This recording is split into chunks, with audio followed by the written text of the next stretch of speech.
de una escuela en la zona de Mártires, que llegó a la CAMPE para solidarizarse justamente con los y las trabajadoras de la educación. Es muy interesante toda esa intervención porque resume muchas cuestiones, desde las familias de desocupados que terminan también siendo parte de la vida de las escuelas, ¿no? Trabajando de manera precaria, garantizando la limpieza de esas escuelas, en algunos casos garantizando el comedor, por ejemplo, también, ¿no? Cocinando. Está en línea Carlos Lescano, que es uno de los referentes de esta lucha, que hoy además, entre los otros episodios que vimos esta mañana, que fue muy intensa, fue ahí un intercambio ya sobre el mediodía con el ministro Miguel Sedov. Se encontraron finalmente con el ministro de Educación. Carlos, muy buenas tardes, ¿cómo estás? Alicia Rivas te saluda. Hola, muy buenas tardes, Alicia. Gracias ¿Cómo por llamar. estás? Gracias por atendernos. Bueno, veíamos la transmisión en vivo de los y las docentes de ese encuentro con CEDOF. Bueno, contanos un poco en qué marco se dio. Bien, yo creo que estamos viviendo un conflicto donde el poder político se ha radicalizado, ha cerrado filas y pareciera ser que la sensación que teníamos que quienes tienen responsabilidades políticas no dimensionan la gravedad del conflicto.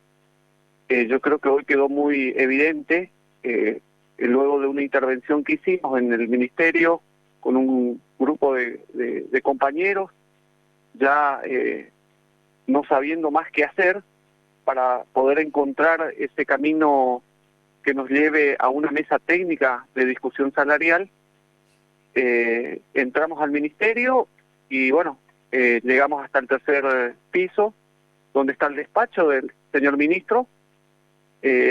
Estuvimos ahí por un tiempo bastante considerable, y cuando teníamos la certeza que el ministro estaba en sus oficinas, lo que hicimos es plantearlo detrás de la puerta en un principio, que nosotros venimos a buscar ese diálogo que reivindique y dignifique la tarea docente de los trabajadores de la educación, y lo hicimos hasta de una manera cuando tu hijo por algún inconveniente se encierra en la pieza.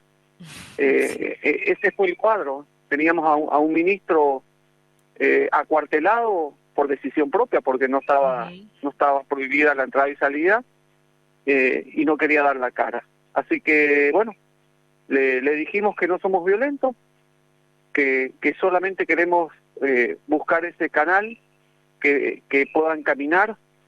Carlos, ¿te parece que escuchemos un minutito de ese intercambio que duró más de 20 minutos, pero hay un fragmento como para que también nuestros oyentes se puedan contextualizar y puedan ponerse en esa situación que no siempre fue fácil, ¿te parece? Sí, cómo no. Bueno, y vamos a escuchar entonces un fragmento de Miguel Sedov esta mañana. Respetuosamente, esperé que hiciera un poquitito de silencio para poder escucharlo. Estuve escuchando lo que usted habló, lo que no sé qué más habló. Yo también. Perfecto, ¿cómo le va? ¿Qué tal? ¿Cómo le va? Yo soy de la escuela 185. Ah, de donde... Y sé que su mamá trabajaba. Exacto. Se jubiló también.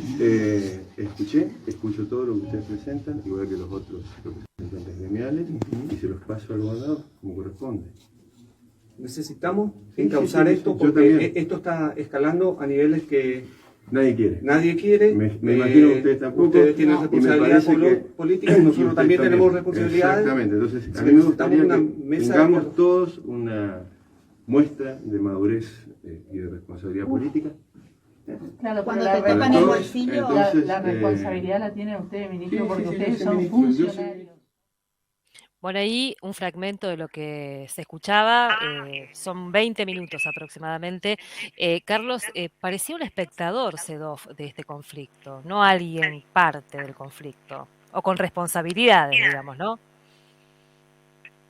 La verdad que evidentemente las políticas que lleva desde su cartera, desde el Ministerio de Educación, donde con grandes bombos y platillos anuncian grandes inversiones en nuevas tecnologías, en nanosatélites, pareciera ser que es parte de de ese relato y no de la realidad del sistema educativo de la provincia de Misiones.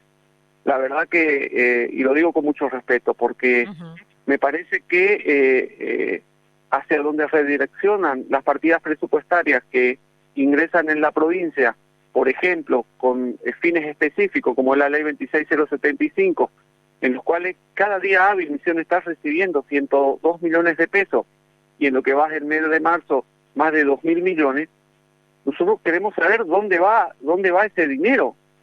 Sabemos de grandes anuncios, pero la realidad es otra en la que vivimos. Las escuelas misioneras, ¿sí? Basta que venga una tormenta para descubrir la realidad, que no es muy alejada la realidad que vive el Consejo General de Educación.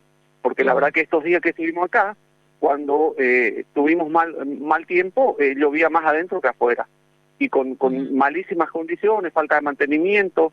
O sea, es un reflejo nuestra casa mayor, que es el Consejo General de Educación, con lo que vivimos los docentes en las diferentes escuelas a lo largo y ancho de la provincia. Entonces me parece que nosotros lo que solicitamos al ministro, y que reconoce que no es especialista en materia de números, que no debería ser especialista, pero no se puede quitar las responsabilidades, porque es él quien realiza acuerdos y rubrica acuerdos que en lugar de beneficiar al colectivo docente, perjudican. Y eso lo hicimos saber en términos de algunos parámetros de economía. Yo creo que me parece que estamos cerca de abrir esa mesa que estamos buscando por algunas definiciones que ha dado.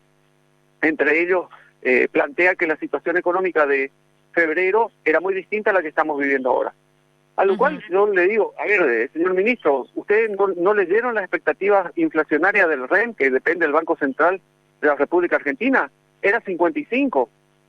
Sabemos que empeoró, porque hoy ya se está hablando del 60, pero no era muy distinta. No hace falta hacer un gran estudioso en materia económica para ver la proyección de la inflación, y sobre todo la pérdida de poder adquisitivo que hemos tenido los trabajadores después del último acuerdo de julio del año pasado a febrero. Nosotros lo calculamos con datos del INDEC a interés compuesto, como debe ser, y teníamos una pérdida de 25 puntos. Entonces me parece que no se puede alegremente además, decir... Carlos, la diferencia que ya había entre el monto, el porcentaje de incremento que habían acordado otros gremios a nivel nacional, entre el 40 y el 45%, con este 19% con el que se quería por lo menos cerrar el primer semestre, digamos. Ya ahí había una diferencia muy importante. Sí, y atendiendo que ese 45 es bastante mentiroso, porque hablaban de un semestre que termina en septiembre. Más allá de eso, lo miserable que representa ese 19%, donde nos hablaban de una pauta semestral, evidentemente ya hay posturas que han flexibilizado, que ya hablan de una pauta trimestral, y que ellos siempre habían dicho que iban a discutir en abril. Bueno, nosotros le dijimos que arbitre los medios necesarios y que abra esa mesa salarial técnica, ¿sí? Y podamos discutir algo que no es cierto que plantea desde el poder político, que ellos hablan con todo y que los obtusos, los radicalizados y los que no queremos dialogar somos nosotros. A las claras que nosotros hemos tenido 2 encuentros que le recalqué, porque él nunca fue parte de nuestra mesa. La verdad que es la primera vez que le conozco al ministro en persona, y le digo, el primer encuentro que tuvimos, nos preguntaron qué queríamos, le dijimos 31.800, que la facultad que nos dio la asamblea de discutirlo en 2 tramos, ¿sí? Y que estábamos dispuestos a modificar 2 componentes que tienen un espíritu correctivo hacia los sectores que menos ganan, que son el código 775 y el 923, pero que estábamos abiertos a discutir. No fuimos con una postura de decir, bueno, esta es la solución, esto es lo que queremos, y si no nos dan esto, vamos a hacer el ruido. Nos escucharon, nos volvieron a convocar, y vaya casualidad que nos convocan y unas horas antes firman un acuerdo. Al firmar un acuerdo, luego ¿qué hacen cuando nos volvemos a encontrar a las 16 horas de ese jueves en la escuela normal? Es leernos la acta. Y acá yo quiero que la sociedad entienda, porque nos leyeron el acta que ellos firmaron, nosotros le marcamos el error político, el ajuste que intentaban hacer, que eso iba a ser totalmente insuficiente, que había un error muy grave porque perjudicaba gravemente a la maestra, tratando de tumbar el Código 775, que nosotros lo queríamos elevar con el espíritu correctivo hacia sectores que menos ganan, y nos miraron en la cara y nos dijeron, hagan lo que ustedes quieran. Y podemos ser, no podemos no tener recursos, no tener estructura, pero si hay algo que tenemos es orgullo y dignidad. Y salimos a lo que la compañera Mónica le dijo en la cara, esto es una declaración de guerra, ¿sí? Y acá va a haber una rebelión de las maestras de grado. Y es lo que se ve en la campe, ¿no? Y en la protesta. Es así, venimos ya prácticamente un mes de conflicto, el 15 día de acampe, donde fuimos a golpear la puerta del patrón para que nos atienda. Imagínate vos que tiene responsabilidad, el máximo responsable constitucionalmente para administrar el sistema educativo no se hizo presente en su puesto de trabajo. Lo único que hizo fue denunciarnos penalmente a través de una burda denuncia, en los cuales básicamente nos acusa de PIN y por eso nos denuncia, y falseando información respecto a una toma que no existe.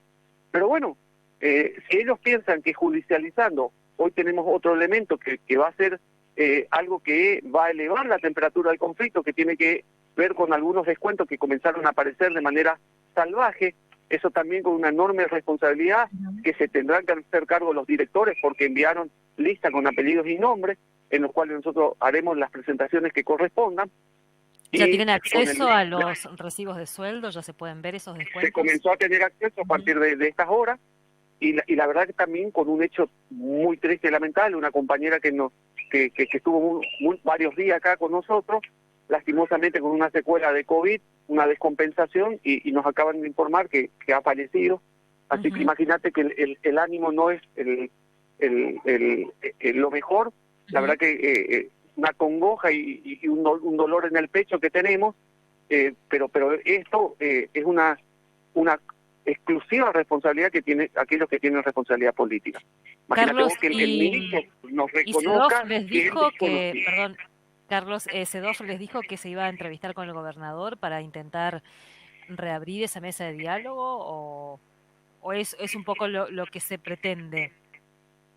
El compromiso que llevó el ministro de Educación es que de ahí se marchaba hacia la residencia del gobernador para llevar todos los elementos y para buscar encauzar este problema. Nosotros le dijimos que vamos a tener el teléfono abierto para ver que se abra esa mesa técnica.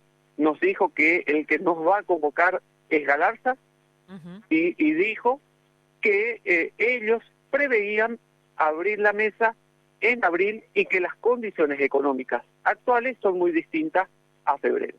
Más allá de los argumentos débiles que presenta, nosotros lo que necesitamos es la mesa, necesitamos encauzar esto, necesitamos que los niños, jóvenes y adolescentes estén y vuelvan al encuentro con sus docentes, y que el docente pueda llevar adelante su tarea con un salario acorde a las necesidades y a la dignidad que se merece. Me parece Carlos, que... Para terminar, un dato ahí y un tema que con vos hemos hablado en muchas oportunidades aquí en la radio de la universidad y que vuelve a aparecer ahora. Veíamos en las paredes del Consejo General de Educación algunos cartelitos que dan cuenta claramente de las irregularidades o inclusive de actos de corrupción que se sustancian desde el Consejo General de Educación. ¿Cómo evalúas eso? Este conflicto no es exclusivamente salarial. En este conflicto sale a la luz cosas que quienes estamos dentro del sistema educativo lo conocemos muy bien, y no solamente lo conocemos, sino que habíamos actuado en consecuencia. Y vaya paradoja, en la misma fiscalía de donde en el 2015 nosotros habíamos denunciado penalmente, ¿sí?, a 1923 personas, en el cual en aquella época había una derogación de 10 millones de pesos mensuales, ¿sí?, esa misma fiscalía que cajoneó esa denuncia, hoy recibe una denuncia hacia nuestras personas. Ahora, lo que está saliendo a la luz es el hartazgo de una docencia que ya no se calla, que está dispuesto a dar un giro rotundo a la política del sistema educativo. Y me parece que no solamente en el sistema educativo, porque sentimos nosotros que la sociedad nos mira. ¿Por qué? Porque este grupo de trabajadores de la educación se ha animado a algo que no es muy poco, es enfrentar un gobierno que más de 20 años sí lleva adelante una política que podríamos decir prácticamente feudal. Uh-huh. Carlos, mañana es la Asamblea Provincial. Así es, mañana es la Asamblea Provincial, acá en el acampe del Consejo Nacional de Educación. Tenemos la expectativa que será una gran asamblea. Nuevamente los pronósticos del tiempo no nos acompañan, pero no son motivo para no poder llevar adelante. Lo hemos hecho hace una semana atrás, con una lluvia torrencial y con una pasión, más de 3.000 docentes llevamos adelante la asamblea.